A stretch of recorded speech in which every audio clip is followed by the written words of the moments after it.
What's up, everybody, and welcome to another episode. Hit the like button, subscribe to my channel, and share the video. Hit the join button and become a member. Why?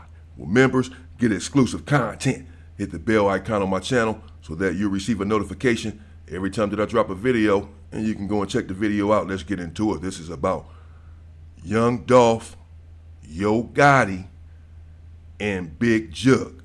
For those who may not know, young Dolph was a young rapper from Memphis who was brutally unalived in broad daylight a few years ago. Gotti is a prominent, famous, well-known, rich rapper as well from Memphis. Big Jook is Gotti's brother, just to give everyone a little background.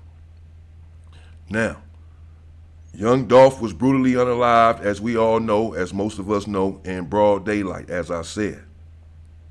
And when he was unalive, the streets began to talk. And everyone began in the streets to believe that Gotti and Big Jook were behind the brutal unaliving of young Dolph.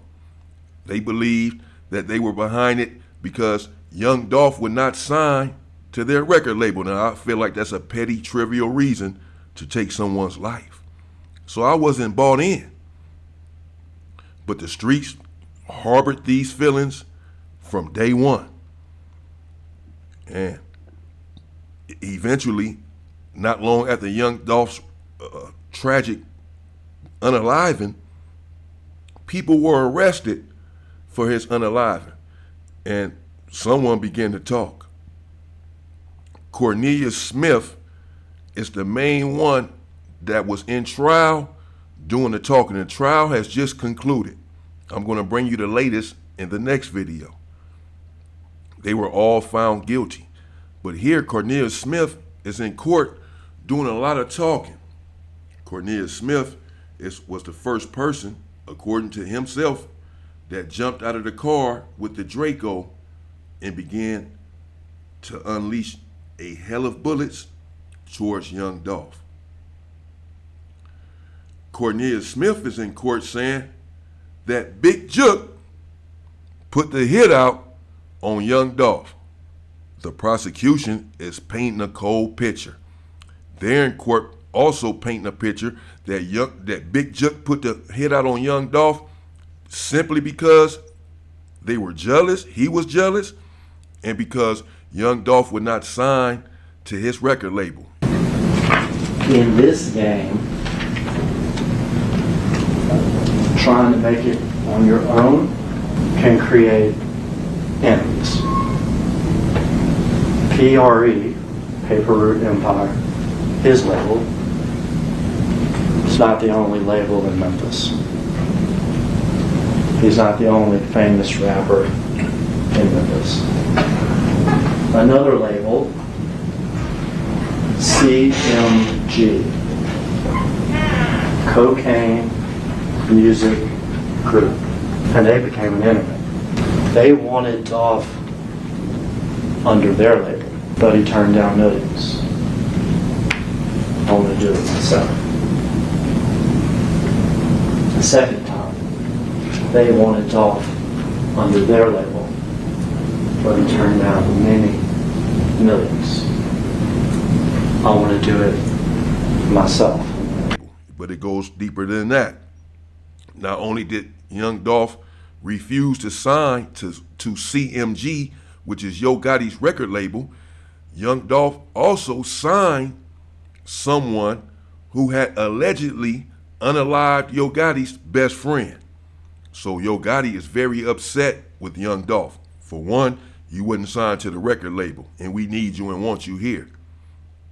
Secondly, after you did not sign with us and you go off and do your own thing, you sign someone who's an arch enemy of mine. So, according to the prosecution, the writing was on the wall and the die had been cast. Young Dolph was a problem and had to be eliminated. According to reports, Big Jook put a $100,000 bounty on young Dolph's head. Not only did he want young Dolph unalived, he wanted anyone involved with young Dolph's record label unalived. He said, bring me the head of anyone that's associated with young Dolph's record label. And Hernandez Govain, which is Big Jook's right-hand man. Well, according to reports, he set everything in motion. He went and found the two gunmen, hired them to do the hit for this $100,000. The split was supposed to go Justin Johnson, a.k.a. Straight Drop, Cornelius Smith, who's doing all of the talking in court, would get $40,000 apiece instead of $50,000, because with $10,000 they will both give to Hernandez Govain. Now Hernandez Govain is the one setting all of this up, so he's about to get paid for nothing. He's Big Jook's right-hand man, the man that's funding everything. Why do the people who's pulling the trigger have to give him money? But these guys, I don't know why, agreed to that and was supposed to give Hernandez Govain, according to Cornelius Smith, $10,000 apiece, and then they keep $40,000 each. That's the $100,000. $20,000 for Hernandez Govain, and then $40,000 apiece for Cornelius Smith and Justin Johnson.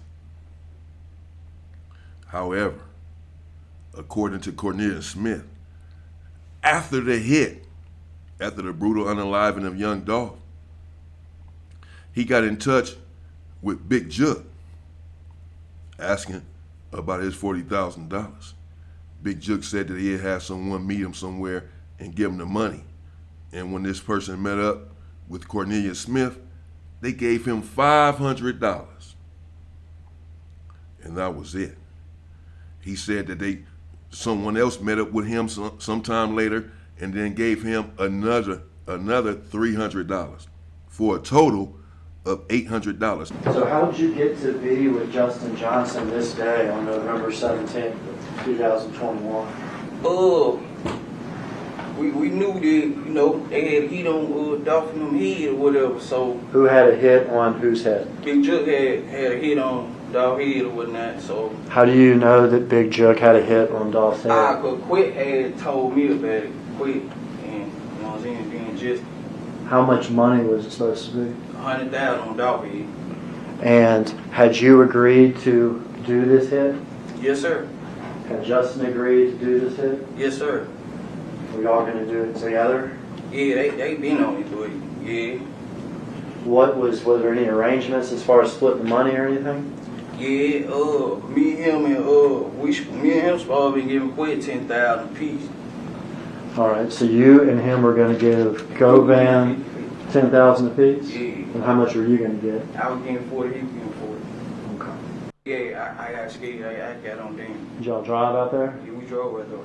Stay in a hotel? Yeah, stayed in the hotel. About how long were you gone? I was gone a couple days. I ain't had any more money on me. I ain't had any more money. Run out of money, you got to come back. Yeah, I got to come back.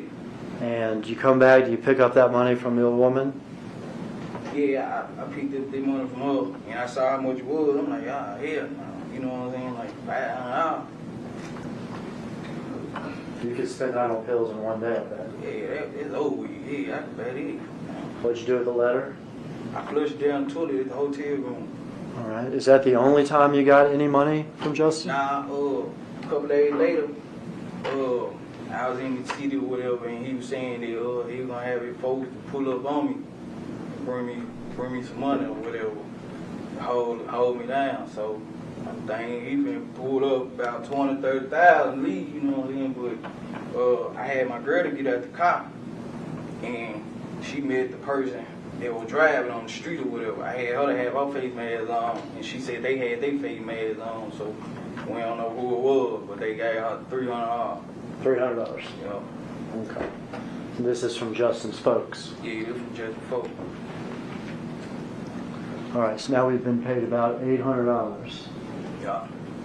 Is that right? Yeah. Is there any other payment coming? Nah, all the payments stopped then. All the payments stopped. Everything stopped. Now, Cornelius Smith apparently, supposedly, was known around the neighborhood as a smoker, someone addicted to narcotics. And perhaps that's why they exploited him and took advantage of him, because he went broad daylight and gunned down a famous, beloved rapper. And all he got for his troubles was $800. Well, he was upset about that. And some are speculating that this is why he went in trial and began to run his mouth and snitch on Big Jook, Hernandez Govain, and everybody else. Some say that he would have snitched regardless. A snitch is just a snitch. That wasn't the reason. Now, after Cornelius Smith got locked up, CMG, according to Cornelius Smith and the prosecution, paid $50,000 for Cornelius Smith's lawyer. Your case got $50,000 to represent you. Did he not? I don't know exactly how much you get. I don't know. I Okay. can't say. All right. And you knew that, just we're all clear here, that money came from CMG, right? Yeah, I don't know exactly who, but yeah. All right. So you talked today, you got paid for what you just testified to, didn't you? After I was locked up, You got paid, my right? lawyer was paid. Lawyer. You got $50,000 to pay a lawyer, right? I didn't get it in my hand. Correct. I don't know how much it was, but correct, my lawyer got paid. Okay. And there's no question that that money was for services rendered. Killing Dolph. Basically. You took it, didn't you? Yeah. Did your conscience bother you? Come on. Your conscience. After I came to my senses, yeah. Did you say, I can't have that money? I can't use that money because you still got a lawyer here. Nah, I ain't say that. I ain't say You took that. the money. Yeah, I took the money. I got the money.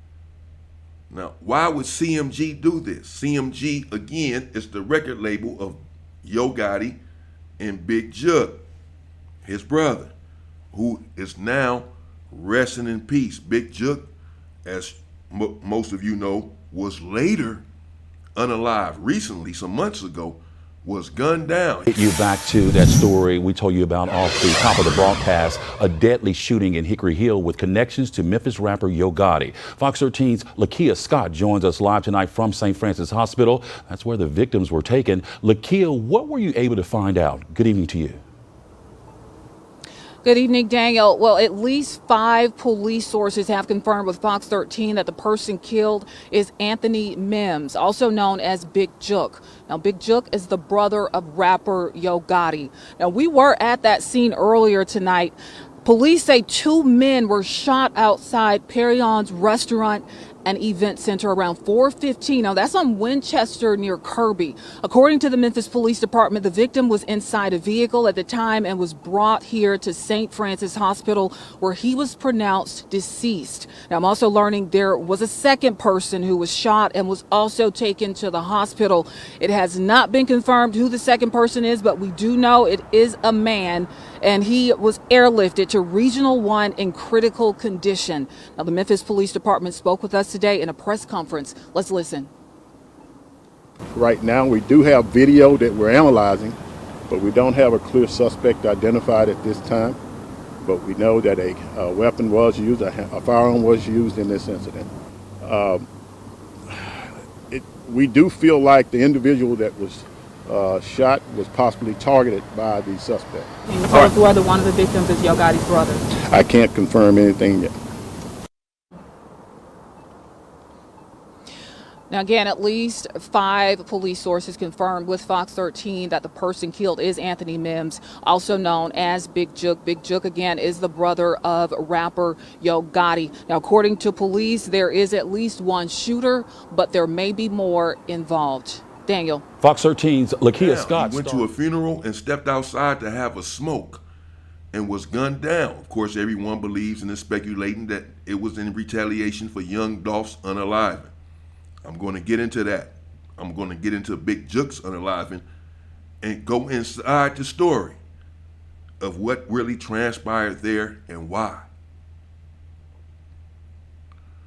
Whatever the case, he supposedly had paid $100,000 to have young Dolph brutally unalived. Hernandez Govain found the shooters and was supposed to distribute the money. But again, Cornelius Smith only walked away with $800. Now, people are saying that Yo Gotti is soon to be indicted, that they're going to bring charges against Yo Gotti for the death of young Dolph. They're saying that if Big Jook paid $100,000 or set it up, put a hit out on young Dolph for $100,000, then he didn't have $100,000. It was Yo Gotti's money. Yo Gotti gave the money to his brother to fund the shooting. Find the shooters, get your boy Hernandez Govain to get some shooters and take this dude out. Here go the money. But my thing is, how can they prove this? How can anyone prove that Yo Gotti is behind this? It's all speculation. The only person that can tie Yo Gotti to young Dolph's death is Big Jook. He's the only one that can say, my brother gave me the money for this. He put the hit out. Even then, they would need some sort of evidence. Even then, how can we say you're not just trying to save your own skin by saying this? What proof do we have that he paid, that he gave you the money and was behind this? But of course, I don't believe that he would do this to his brother anyway if he were alive. But I'm just saying he's the only one that could do that. Without Big Jook, how can the prosecution, the powers that be, bring charges against Yo Gotti and say he's the one behind the hit on young Dolph? Because the people who are in court snitching, I haven't heard them mention Yo Gotti's name yet. They all are saying Big Jook put the hit out and Big Jook paid the money. When they spoke with anyone, they spoke with Big Jook. They have never mentioned Yo Gotti's name and said that they had any dealings with him whatsoever. Of course, if he is behind it, that's a smart thing to do. He doesn't have his hands dirty. He never dealt with anyone. So they can't even put him in it. They're all saying Big Jook, Big Jook, Big Jook, and Big Jook is no longer here. So I don't know about any charges imminent for Yo Gotti. What are the charges going to be? And how can you prove them? That's the situation. Cornelius Smith, Justin Johnson, and Hernandez Govain all found guilty for the unaliving of young Dolph just a few days ago. But Cornelius Smith was in trial running his mouth on the stand, saying that Big Jook, a part of CMG, funded the hit and put out the hit on young Dolph simply because he would not sign to their record label. What do you guys think? Let me know in the comments. Is Yo Gotti in trouble? Will they try to indict him next? Were they wrong for giving him $500 and then another $300? And then once he got locked up, they gave $50,000 for his attorney. So why didn't you give him the $50,000 when he was on the street? Now when he get locked up, you want to give $50,000, really making it look like you're guilty. Like you want to get him a lawyer so that he won't snitch on you. So that you can communicate with him through the lawyer. Now you're shaking in your boots and say, let's pay him his money, let's give him his $50,000 so you get him a lawyer for $50,000. When you should have gave him the cash when he was out. Supposedly, he agreed to the hit, Cornelius Smith, a smoker, because he wanted to buy his daughter something for her birthday. So he was looking forward to this money. That's the only thing he could. I mean, he had to have been looking forward to it to go in broad daylight and unalive young Dolph. Young Dolph was a young, talented, black, and clearly cared about his community. A major loss for the black community. And so to carry out such a hit over something as trivial as he wanted to do his own thing and not sign to your record label, and then these dudes carry out the hit and ended up getting $800. Well, it's all too much to bear. I'm gonna keep you posted on this young Dolph trial. As I said, they were all just found guilty, and I'm gonna run down what happened there and what's gonna happen to them when they go when they get to prison, having been found guilty for the brutal slaying of a beloved rapper. And hell, while I'm at it, I might as well talk about Jay-Z and Rick Ross too, and what would happen if they go to jail, because people are involving them in these Diddy parties, and evidence is coming out that all sorts of people were involved. We're going to get into it. I'm going to keep you all updated. And in the meantime, stay free, people.